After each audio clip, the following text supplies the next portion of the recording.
Good morning and welcome to Moments with Melinda. I am your host, Melinda Moulton, and guess who I have on my show today? I'm so excited. I have Becca Balint, Vermont's member of the United States House of Representatives. Thank you, Becca, for being with me this morning. So happy to be here, Melinda. It's good to see you. Thank you. We have a lot to cover because you've been doing a lot down there in Washington. So let Yeah. me tell my viewers a little bit about your backstory. Becca Balint is a member of the United States House of Representatives from Vermont. She served as a member of the Vermont Senate from 2015 to 2023 as a majority leader, and she was a majority leader from 2017 to 2021. She was President Pro Tem from 2021 to 2023.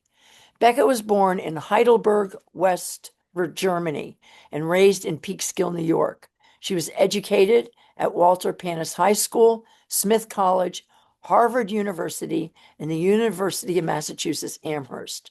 She moved to Vermont in 1994 and worked as a teacher, rock climbing instructor, and columnist for the Brattleboro Reformer. Representative Balint was the first woman to represent Vermont in Congress and the first openly LGBTQ plus person to serve, which is a national milestone. Vermont was the only state at that time that had never previously elected a woman to Congress. Welcome, welcome on my show. Thank you, Melinda. So good to be here. Thank you. Well, let's start at the beginning. If you would, could you tell my viewers a little bit about your early life growing up? Sure. So I guess I would start with saying I was a political nerd and junkie from a very young age. And so I was one of those kids who was reading the newspaper cover to cover in fifth grade. Um, I loved current events. I loved following politics. And I also, in middle school, before I had a bank account, essentially, I took my money and went down to the post office to get a little money order at the post office to order a subscription to Ms. Magazine. So that was sometime in like seventh grade or eighth grade. And always knew that I wanted to be working to make life better for people, and had a dream when I was in high school that I would someday be in elected office, but I didn't know anyone who had ever run for office. We didn't have anyone in my family who had ever run for office. My mom was working class. My dad came here as an immigrant. As you said, I was born in Heidelberg, West Germany, when my dad was in the military. And so it just seemed like a crazy pie in the sky kind of idea that I would ever run for office. But I knew at a really young age that I hoped to get there someday. And I have a picture on my phone that I carry with me from high school of me dressed as Geraldine Ferraro. Yeah, yeah, it's amazing. I played the role of Geraldine Ferraro back in 1984 in my high school's political convention. And I remember being up on the stage. I mean, like being up on stage in front of high school students, right? Brutal. The only thing more brutal is like being up in front of middle schoolers, right? And I loved it. I loved like that people were hurling insults and I would come back with the zingers, um and so I keep that picture of myself to remind myself, yeah, you knew then what you wanted to do, but it took me a while to get there. I think I didn't feel confident running as an openly gay person for a long time, and it was really my wife, my spouse, Elizabeth, who in my 40s said to me, I don't want you to look back in your life and not do the thing that you were called to do. And she really pushed me to run for state senate that first time. Well, bless her, Yeah. because I, I mean, you're one of the most popular political figures right now in Vermont. oh, that's So kind of you to say. right up there with good old Bernie, the two of you, what a powerhouse. So Mhm. I did read that your grandfather was murdered on the death march from the Mauthausen concentration camp during Yeah, the Holocaust. Did this family history influence you at all getting into politics? absolutely. Absolutely. It was instilled at us in a very young age that you have to be vigilant to protect the rights that you have. And we thought a lot about his experience um, dying in the Holocaust and how it was incremental, right? Rights were lost around the way. People demonized sectors of society, certainly Jews and gypsies and also members of the LGBTQ community in Germany. And so when I talk about wanting to protect democracy from autocracy, from authoritarianism, it isn't theoretical. Like it, right? I've seen how it impacted my family and still impacts my family. When you think about how I was raised not to trust your neighbors, not to believe that the people next door were going to be good to you. And so this has been a through line in my life, which is we have to be vigilant to protect the rights that we have, and we have to be willing to stand up for other people's rights. We have to be willing to have skin in the game when it doesn't impact us, because when someone else's rights are being impacted, that does impact us. It impacts the fabric of the entire society. And so absolutely, I know it shaped me. Thank you. Thank you for that, Becca. Yeah. So it is hard to believe that it took until 2020 for a woman to serve as pro tem of the Vermont Senate. And as of today, we have only had one female governor, who's Madeline Kunin, bless her sweetheart. Is that? I mean, Vermont, Vermont is supposed to be such a progressive state, and it seems to fall way behind other states when it comes to electing women to positions of political power. Yeah, I think there's a couple reasons there. Certainly structurally, there aren't a lot of statewide seats available. Certainly, if you come from a larger state like California, Massachusetts, New York, there are more opportunities to run for House in particular. And we are being, so small in population that we only have one rep to the House. So structurally, it's tough. There's also Vermonters love incumbency. They love to know the person. They love to have a relationship with the person. And that's really different than in other states, right? There's an expectation in Vermont that you're going to know your elected officials. And it's one of the things we love about Vermont, right? That that I am accessible and that Bernie is and Peter is. And then there is sexism. There is. And so when I first ran for state senate, I announced in the local paper down here in Windham County. And a couple of days later, I got an anonymous postcard in the mail. And I wish I'd saved it. And it said, "You should not be running for office. You have 2 kids at home, and you are going to regret this for the rest of your life. You're going to damage those kids, and you need to be staying home." And they didn't sign it, so I don't know who it was, but I love that this person felt like they knew about my life, right? And what I needed, and hadn't thought at all that maybe actually we had discussed it as a partnership and as a family about how we were going to do this. And I can guarantee you that Bernie, Peter Shumlin, anyone who had ever run for elected office as a male in Vermont never got an anonymous postcard saying you need to be home with your children. Yeah. And so that was my welcome, right? And certainly there are times along the way when certainly dealt with sexism within the state house. People said I couldn't do it the way that I wanted to do politics, that I was too kind, too open-hearted. And I always say, look, I know how to throw elbows. I know how to throw punches, but I don't lead with that every time.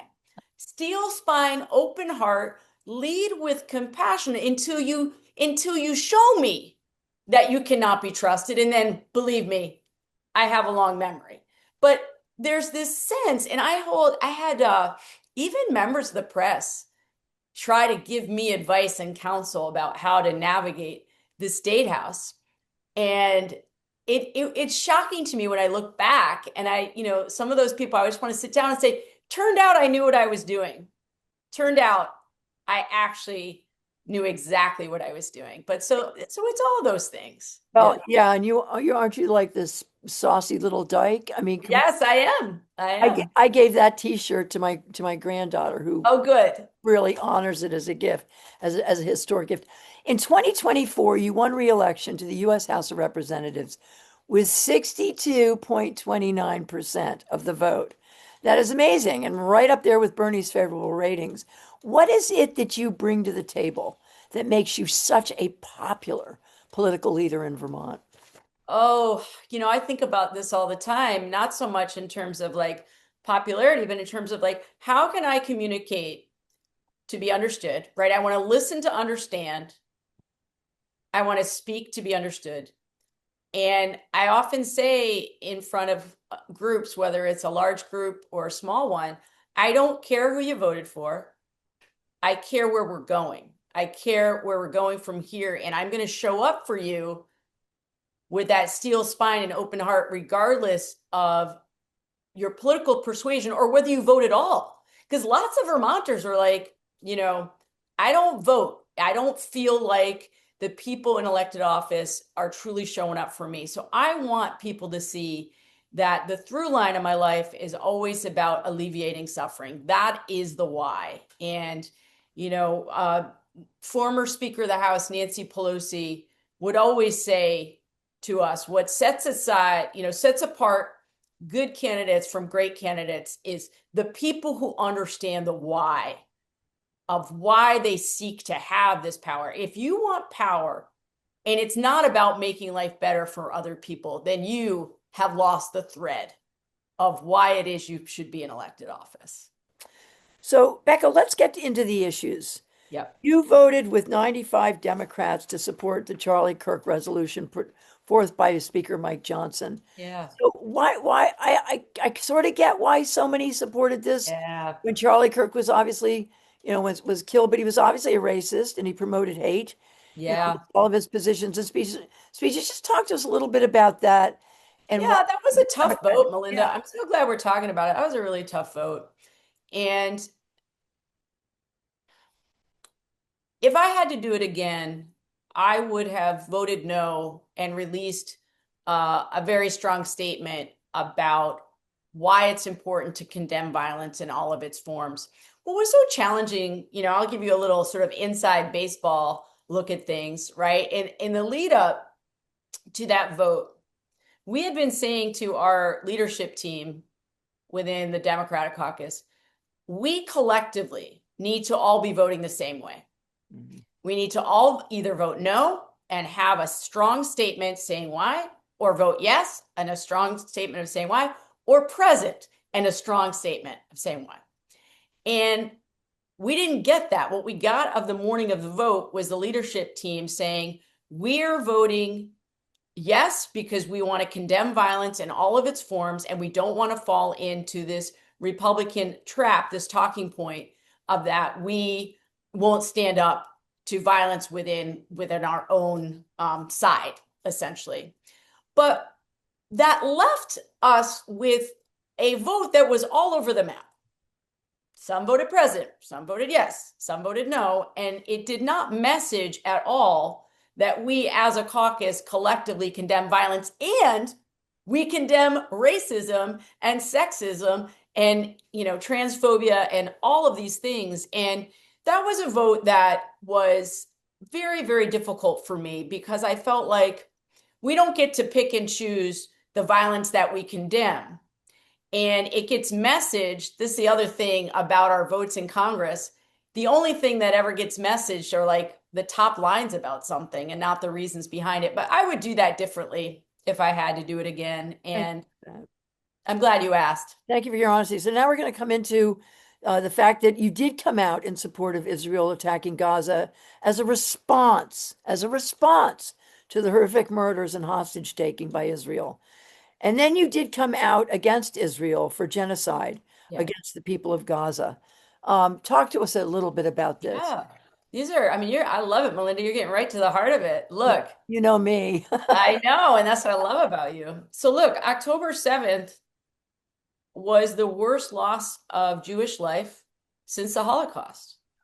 And I had been in one of those villages that had been attacked just a few months before, and knew that that particular part of Israel it's the heart of the peaceniks. The people in that section of Israel were the people who really fought for a long time against this intractable war and wanting there to be peace and dignity for Palestinians. And what became clear to me after Israel came back with, which I felt was a level of force and loss of life that was not justifiable.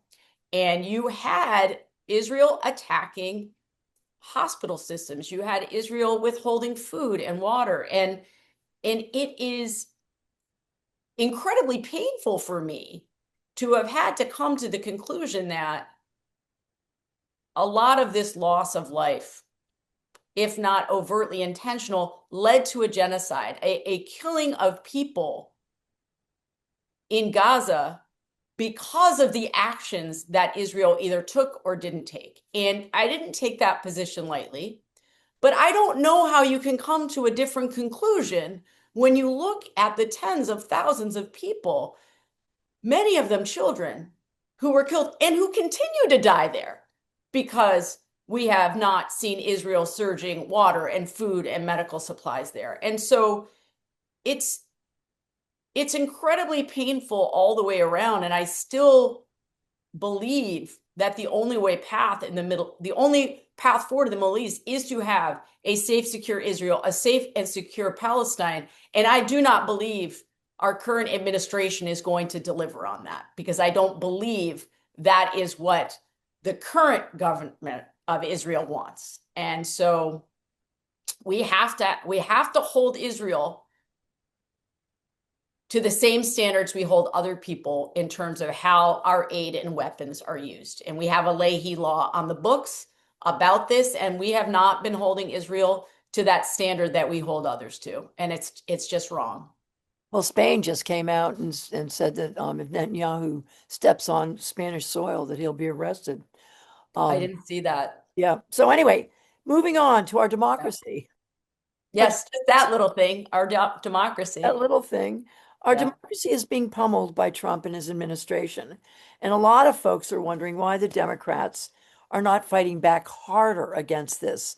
So, what are your thoughts about how you and your fellow progressive Democrats can take on this fascist takeover of our Constitution? And what are the inside conversations among your colleagues on how to deal with the corruption that is taking place in our country right now by Trump's administration? Yeah, so this is the kind of thing that keeps me up at night, Melinda, because I think a problem that we have, those of us in the opposition, the problem that we have is that a lot of people in this country have checked out because they're exhausted, they're financially insecure, they do not want to accept that we're heading down the road towards authoritarianism and autocracy. They don't fundamentally believe that. And we have to, as elected leaders who are trying to save the democracy, figure out a way to communicate the reality on the ground without people losing further hope and disconnecting even more. And so it was interesting. I did a teletown hall the other night with Bernie and Peter Welch. I was on that. Right. And Bernie kept saying, I know you think we're all, drinking. I don't remember exactly how he said it. We're all, so doom and gloom, he said, but I want you to know it is bad. Right. And so when I ask people if they say Democrats aren't fighting back hard enough, and I ask them, well, what does that mean to you? Oftentimes people don't fundamentally understand, at least that in the House, I can only speak for the House. The Senate is another reason. In the House, whoever's in charge, even if it's just by 2 votes, right? If they get everything. They control the committees, they control the witness, they control the floor time, they control absolutely everything. And so when people say, well, just shut it all down, if we don't show up in those committees, if we don't show up and demand answers from people within the administration, then we are complicit in it because we're not being, that pushback. But it is a legitimate and fair concern that we have to be using all the tools that we have. And I think one of the things that we continue to try to say to people is it is important for us to convey that the midterms are the way in which we can finally have a bulwark against the steamroller that is this administration. And I don't know if you saw this in the last few days, Melinda, some Republicans in the House are saying, well, I'm going to retire right after Marjorie Taylor Greene. Like if she leaves, I'm leaving because this president has taken all of our power. And what I want to say to these Republicans, no, you gave the president this power. You're here. You gave this power. So you can either stay and fight, or you can wash your hands of it and say, well, this president has taken all of our power as members of Congress. No, the only way the president can take it is if you give it. You gave up your powers of the purse, right? And so I do think it's really important that we claw that back.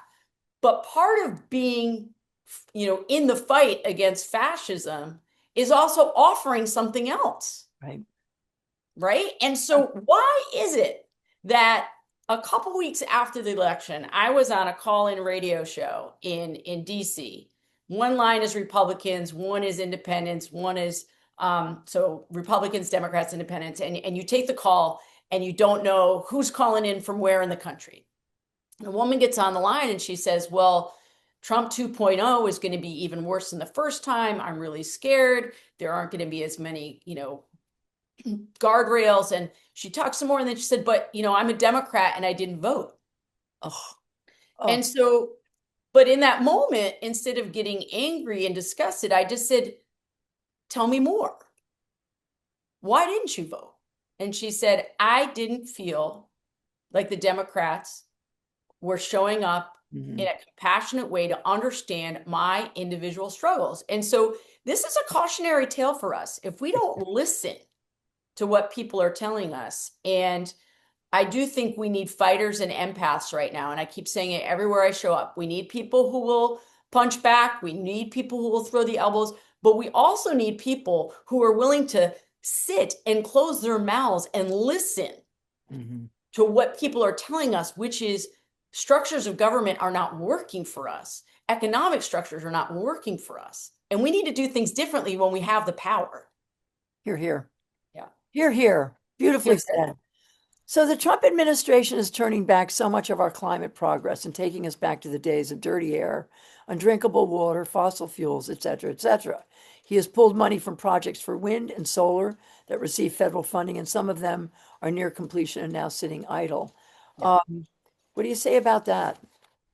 Well, what I say is this, Yeah, I mean, this president keep it clean. and this administration is without a positive vision. They don't fundamentally believe in our capacity as Americans to be innovative, to be entrepreneurial, to actually lead us to another place.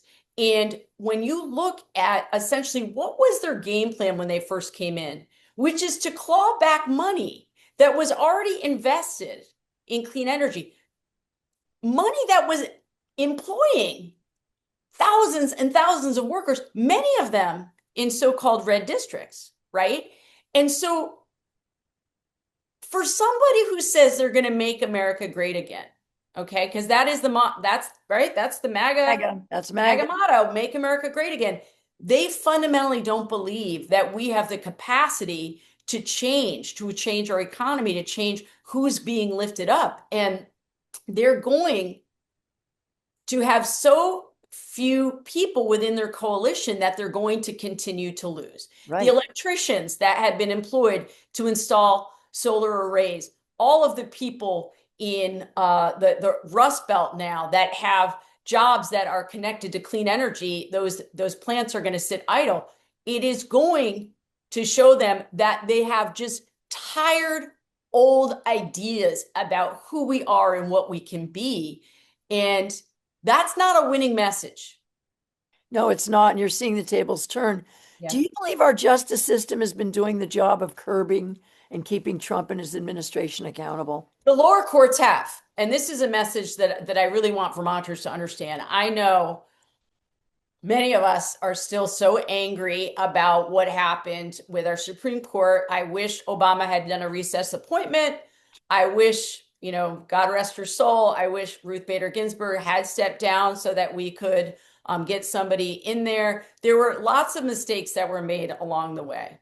So, certainly, I don't have a lot of faith and confidence in the current Supreme Court based on some of their rulings in the last year.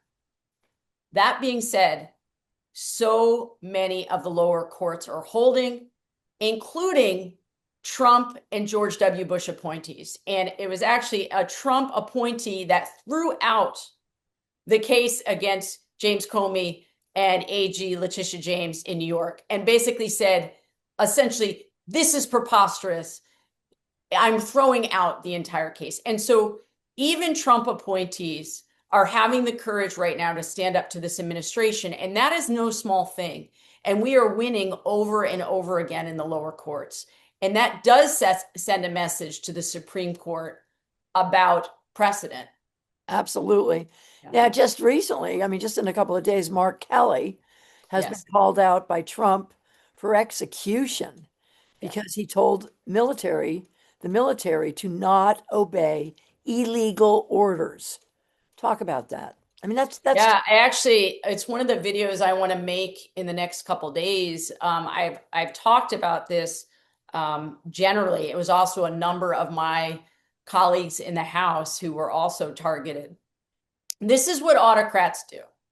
This is what fascists do, which is they go after people to make a point. This is about silencing dissent. Mark Kelly is a decorated veteran. He's served his country with honor and distinction. The fact that this man, who was a draft dodger for so long, is claiming the higher moral ground here, that he's going to court-martial this man who literally only said what we know is federal law. You may not carry out an illegal order. So what is the tell here? Essentially what Trump is saying, I want to be able to issue illegal orders and have the military fall in line. I'm so proud of Mark Kelly. I'm so proud of, some of the people in my chamber who people may never hear of. Jason Crow, he's been a champion on this. Chris DeLuzio, my friend Chrissy Houlihan. These people who are taking death threats from the president and all of his henchmen around the country. But what they're getting on their answering machines in Congress are military veterans across the country saying, thank you. Thank you for standing up for the rule of law. Thank you for standing up for us. And, I always encourage Vermonters when they have a spare moment, reach out to these people who are being brave, who are being courageous, call them and say, I saw what you did and we need more of that. They need to hear it. Hear, hear. I mean, I think it's a really important point. And also his wife, Gabby Giffords, Yes. was shot, and Marcus from Arizona, Yeah. which is a state that, people are really, really upset about this in Arizona. Yes. So let's talk for a minute about the Supreme Court. We touched on a little bit, but it made its determination. I mean, this one in particular really. Yeah. Oh, just, I know where you're going, baby. yeah. To allow Trump and this horrible ICE situation to racially profile people based on skin, color, language, I can barely get it out, and whether these folks have a low-paying job. They Yes. supported this, and it is in direct violation of our Constitution. Yeah. And they're going all over the country and picking up people as young as 5 years old and putting them in handcuffs Yeah. and shipping them to these horrible gulags. I mean, I don't know how this is standing, how Yeah. this continued to go Yeah. on. This is an especially egregious ruling. We've talked about it quite a bit on the Democratic side of the aisle and the Judiciary Committee, which I serve on. I don't know if you know this, Melinda. I actually went out to Chicago with some of my colleagues from the Judiciary Committee and met up with other Democrats from around the country. 19 of us went to Ground Zero out in Chicago to speak with people who were being impacted by these ICE raids. And let me tell you what we heard. Our government, in our name, with our taxpayer dollars, is terrorizing neighborhoods. And they're not going after the so-called worst of the worst. They're not going after criminals. They're going after the woman who's had a tamale stand on the corner for 20 years. They're going after the people who are landscapers. They're going after people who are, childcare workers. And so this is an issue that should alarm all of us, regardless of our legal standing in this country, because the Constitution protects everyone within our borders, not just citizens. People are entitled to due process. And I think a lot of really ugly things are going to come out after this administration is no longer in office. And that is the work of the Judiciary Committee and the Oversight Committee to make sure that we are tracking these things, that we are keeping, very careful records, so these people who are doing this can be held accountable. And I called out Kristi Noem in committee the other day because here is a person who repeatedly lies. She's either completely ignorant about what's happening under her command, or she's lying, saying that no American citizens have been arrested or detained. It's not true. It's absolutely not true. We have the receipts. And yes, the Supreme Court opened the floodgates for more terrorizing of Black and brown people in this country. They basically gave him immunity too, which is so horrifying.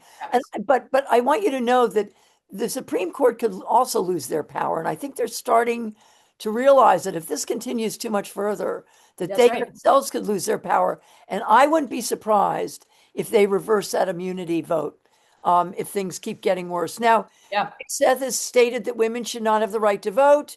And now we have the attacks by the Republican Party against our LGBTQ community. Yeah. And as you know, there's a huge brain drain happening here in our country, Yes. with federal funding being pulled and research is being halted. And so, just the Ebola that came up today, that Yeah. was stopped. And scientists are leaving the country and going to other countries to carry on their work. So how did RFK Jr. get the job he has? And how are you feeling about the terrible attack on human health that he's espousing? It's criminal. Yeah. And Governor Scott just declared that anyone of any age now can get a COVID shot. So talk to us about the work of individual states, including Vermont, are doing to Yeah. protect their citizens. Yeah, look, we need states to stand up and to have health departments and public health initiatives that we can trust, because we cannot trust what's coming out of the federal government. And I can't believe I even have to say that, but you asked, how did RFK Jr. get into his position? He is a grifter among grifters, right? And so he was able to deliver to Trump the Make America Healthy Again, the MAHA movement, right?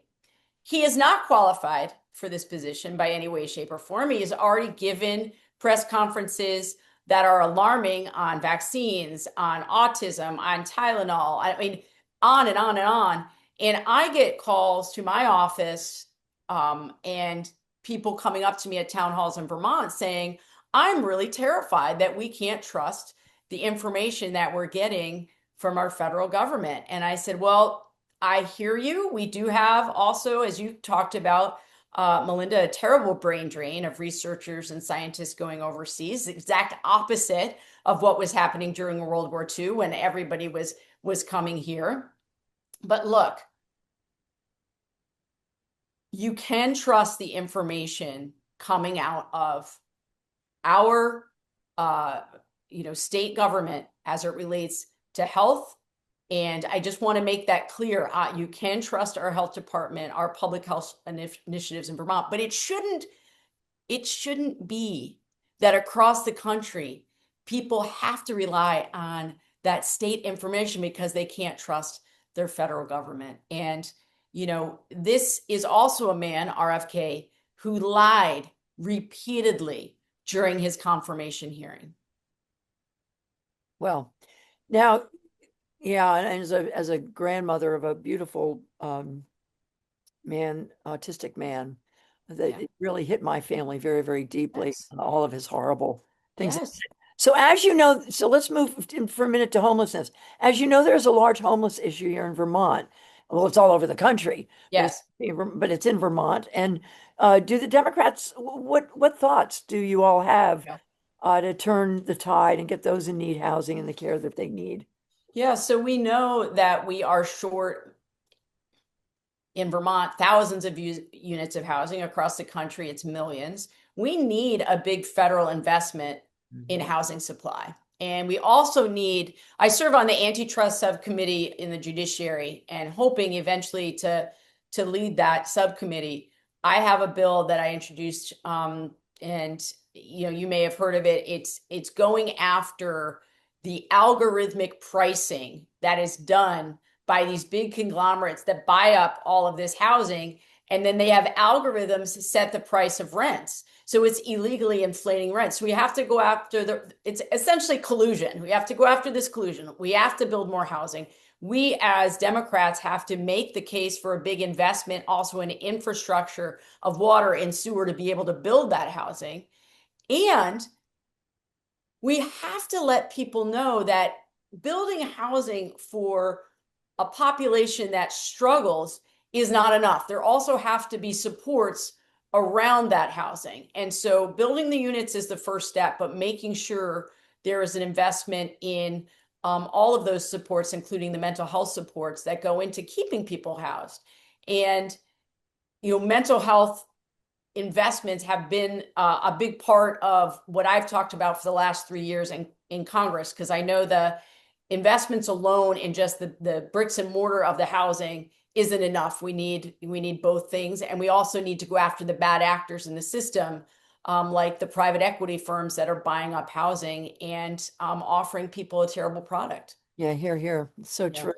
So, do you think they're going to rig the election in 2026? I mean, They're going to try. That's what they do, right? That's yeah, what they right. do. But and what? So, what are the steps to make sure that that doesn't happen? So one of the things that I remind Vermonters of all the time is that elections are not nationally run, right? They're run by the states. And that matters, especially in a time like this when we can't trust many of the actors in this administration.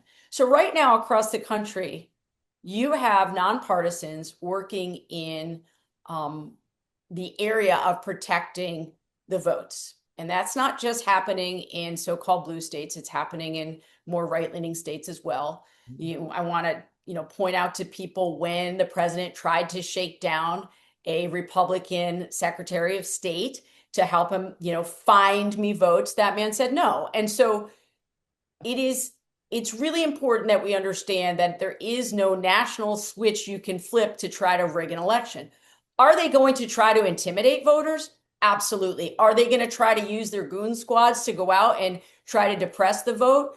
Are they going to try to take away people's right to vote absentee to depress the vote? They are. But look what happened in Maine. The voters said, no, you're not taking away absentee balloting, right? So we have to be the ones that are reminding people, do not spread news that the elections can't be trusted, because that in itself will depress the vote, and we don't want that. All We right. want people showing up. Well, I'm gonna make sure I get that out. Yeah. So, talk to my viewers, Becca, about what it's like to be in a GOP majority Congress.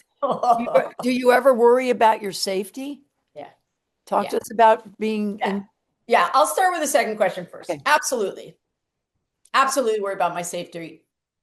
Since the assassination of Melissa Hortman, who was Speaker of the House in Minnesota, and in all of the ways in which we are threatened, bullied, the cesspool that is our comments on social media, absolutely. I have had to harden my house.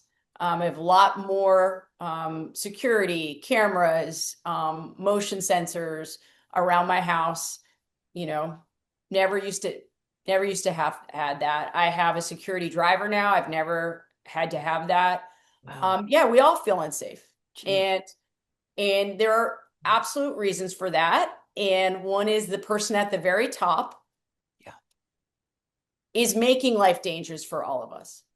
and not just in his words and his tweets, but also in his actions. So he let out the January 6th insurrectionists, even the felons, even the violent felons. He let them out. He And hired them and paid them $100,000 bonus or whatever to become part. I mean, some of them are in. yes, yes. And many of these people who were let out have also already been arrested again for their violence. So yes, I know Vermonters, we want to feel like we are immune. We're not immune. I have had credible threats on my safety.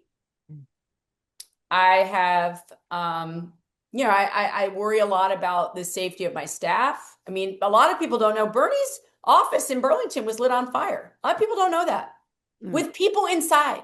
And so, no, we're not immune to it. And we do worry about our safety. And I also, well, the caveat, or not even a caveat, just like, and I also know that the level of intimidation that I get is nowhere near what my friends who are people of color get. Oh, I hear you. And when I talk to my friends in the Congressional Black Caucus, what they have to deal with to serve is shocking. Is shocking. Thank you for sharing that. And so, yeah, serving in a Republican, with the Republicans in charge, serving the minority, there's very little about it that's satisfying. And not just because you can't pass legislation that helps people, which is what we all want to do, but watching people who have abdicated their responsibility to their constituents really takes an emotional toll every day. And I taught history and social studies for years. The framers of our Constitution never imagined that there would be a Congress, right? A majority in Congress that would willingly give up their power to the executive branch. It doesn't work. Checks and balances doesn't work if there's no check. And watching them forget basic morals and humanity and dignity because they don't want to be on the receiving end of the violent rhetoric. That's a lot of this comes down to fear. Hear, hear. Absolutely. And I as a person can feel very compassionate. You don't want to be fearful for your life or your family's health and safety. But also, what do you think we've all been dealing with for years under Trumpism, those of us on the Democratic side? And so I can have compassion, but I can say, if you're not willing to fight it, then you need to step down. You need to let somebody else step in, step up, step out. Yeah. Use the elbows. So, are you watching any of Ken Burns' The American Revolution? Not yet, but it's on my list to watch when I have a little bit more downtime. Okay, it's fascinating. That's why I've heard it. I had coffee with him a few weeks ago. He's super excited about it. Yeah. And my husband and I are working on a PBS film on Ethan Allen, the man and the myth, for the 250th. So I'll make sure we have a seat for you at the premiere. I love that. Yes, please. So what words of wisdom would you give to so many across the country who are absolutely horrified by what's going on? Where's the hope, the promise, and the potential of our country going forward? What are your words of wisdom as we wind down this interview for those people? So look, I am someone who spends every single day seeking out moments of awe. I want to see the inspiration around me. And it can be in tiny little moments of a friend speaking truth to power, or that person in your community that shows up every day to make sure people get fed or people get housed. Inspiration is all around us. Mm-hmm. And we cannot give in to hopelessness and despair.